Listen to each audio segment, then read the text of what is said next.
We finally get some answers about the complex relationship between Hiro and Zero Two. But in getting those answers, we also get twice as many questions.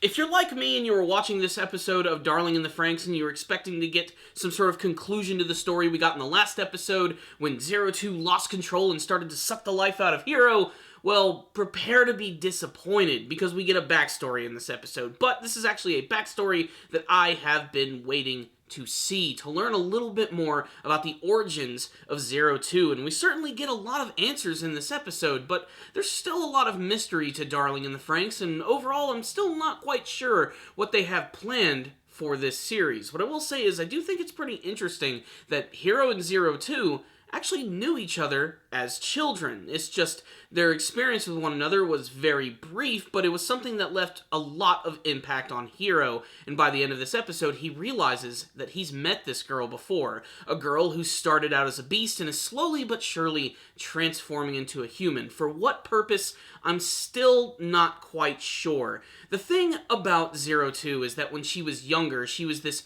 child who was experimented on by Dr. Franxx and the other scientists who work under Papa, and she originally had dark red skin and gigantic horns. She was way more animalistic and beast-like in her nature. In fact, I didn't even realize it until this episode when Hiro is actually naming all of his companions. He's taking their number and sort of using that to actually name them. And in Japanese, 0202, you have O for O, obviously, and then you have Ichi-ni, 1-2. So her name is actually Oni, in a sense. That's the name he almost originally gave her, but he decided to stick with Zero Two. But the fact that her name would be Oni is very fitting, considering she kind of looks like the horned ogres and Oni of Japanese folklore. It's a nice little touch there, and it's also another, nice clue to show that she's not quite human, but little by little, she is starting to become human. She also has healing abilities, apparently like friggin' Wolverine from the X-Men comics.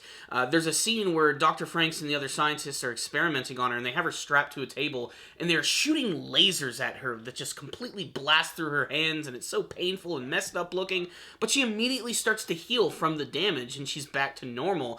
But after all of the experiments that they've done on this girl, they basically transformed her into something of a wild, feral beast who has no means of communicating with any person. I'm not really sure what the plan was for Zero Two initially, as, like I said, there's still a lot of mystery here, but they might have been trying to utilize her biological structure to implement into the other children to turn them into these super healing factored weapons. I don't know, it's really insane. That's really obviously what's going on here. They're using these children as living weapons, and that's why they're withholding all of this information from them and keeping them locked up and basically raising them as if they were livestock. It's very disturbing, especially the way that it's portrayed in this episode, especially with the scenes with Hiro actually trying to talk out against the adults, trying to get answers, what's happening to the disappearing children, and of course, actually witnessing this horned girl. And one of the best parts of this episode is when he finally does meet Zero Two. Throughout the episode, he's desperately trying to meet her, and then he finds her locked away in this room, and he climbs up to the top of the tree, breaks the window, and busts her out. And they end up going on a little fun outing, playing out in the snow and trying to communicate with one another, and even just starting to grow closer. You can already see this relationship is very strong, and considering that she can't even understand the language, it really shows that just through his actions, you can see there's a real deep connection between these characters. Where other people might be scared of Zero Two, Hiro is enamored by her. He's never seen anyone like this before, and that goes with his inquisitive nature of wanting to learn a little bit more about the outside world. The good, the bad, the beautiful. He's discovered something that he's never seen before, and that's why he can't just tear himself away from it. There's also a fantastic little metaphor in here about this book that she actually has, which goes in line with her actual backstory, I think. And it's filled with all of this beautiful imagery, which is all about this prince and this beast woman who fall in love. And basically, it's just a giant parallel to what's going on with Hiro and Zero Two in this episode. And even though they go out and they have the chance to even possibly escape, they are found by these guards who knock out Hiro and forcibly take Zero Two back. We then cut back to the present in the battle where Zero Two is continuing to choke out Hiro when suddenly it looks like he finally is starting to take control when he realizes that this is the girl with the picture book, the girl that he met when he was younger. He's been reunited with the thing that fascinated him the most as a child and has arguably turned him into the character that he is today. It's done with a lot of really great style in this episode, and honestly, that's the best thing about it. So, what's the rundown on this week's episode of Darling in the Franxx? This is the episode that I was kind of waiting for, one where we would start to learn a little bit more about the origins of Zero Two, and the fact that it's almost confirmed in this episode that she starts as a monster that slowly transitions into a human is interesting, as I always thought she was sort of always a perfect half and half, but there's some sort of phenomenon going on with this girl, and obviously you can see she's gone through some big changes with the fact that the modern version of Zero Two has shorter horns and normal colored skin, as opposed to that deep, dark, demon red looking color that she had initially. And she still even manages to retain a lot of her personality from before, but I'm still interested to see what ultimately her plan is going to be, and I'm sure all of this has been something that Dr. Franxx has been planning. They even realized that Hiro 2 is kind of an anomaly. Hiro 2. Did I just say Hiro 2? They realize that Hiro is kind of an anomaly for all of these children, for the fact that he's so outspoken and very smart, and yet he still might be very weak-willed, but it's his connection with Zero Two, which I think is the most fascinating thing. And looking at this episode right here, it almost seems as if maybe this was actually planned by Dr. Franxx in the first place, because they clearly weren't trying to keep this child too secret, as they did occasionally bring her out into the open for people to see. That's how Hiro discovered her, after all.